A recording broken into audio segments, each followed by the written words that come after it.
په هلمند پوهنتون کې د پایلو پر بنسټ ښوونې او الکترونیکي زده کړو لسرځنی ورکشاپ پیل شو. په دغه روزنیز پروګرام کې د پوهنتون لسګونه استادانو ګډون کړی دی چې ورکشاپ د دوو ماستر ټرینرانو د کندهار پوهنتون استاد پوهنمل عطاالله محمدي او د هلمند پوهنتون استاد پوهنمل محمد قاسم عادل لوري مخته وړل کیږي. د ورکشاپ په پیل کې د هلمند پوهنتون رئیس شیخ الحدیث مفتی شریف الله ابو احمد ګډونوالو ته وینا وکړه او دا ډول پروګرامونه د علمي کچې د لوړوالي لپاره اړین وبلل. د ګډونوالو ته وویل تاسو ته چې دا علمي برنامه په خپل ولایت او خپل پوهنتون کې برابر شوی باید عظیمه ګټه ترې واخلي.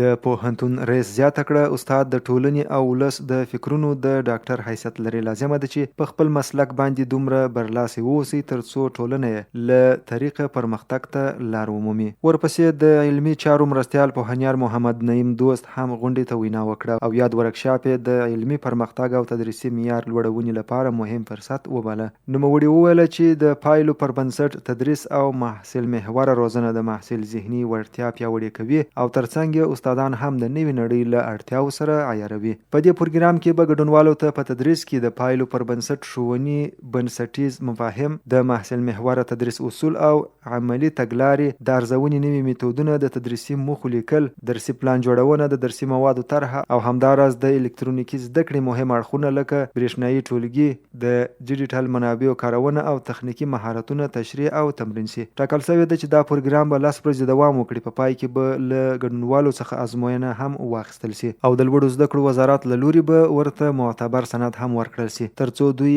په علمي او مسلکي برخو کې د امتیاز څخه برخمن شي. باید یادونه وشي چې د پایلو پر بنسټ ښوونه، محصل محوره تدریس او الکترونیکي زده کړې مفکورې اصلا له پرمختللو اسلامي هیوادونو په ځانګړي ډول مالیزیا څخه افغانستان ته رانقل شوي دي. مالیزیا د لوړو زده کړو په برخه کې د پایلو پر بنسټ ښوونې تطبیق کې نړیوال شهرت لري او د خپل پوهنتونونو د نصاب، استادانو روزنې او کیفیتي ارزونې سیستمونه د همدې مفکورې پر بنسټ عیار کړي دي چې د افغانستان د لوړو زده کړو وزارت هم هڅه کوي د افغان پوهنتونونو تدریسي سیستم له همدې نړیوالو معیارونو سره برابر کړي.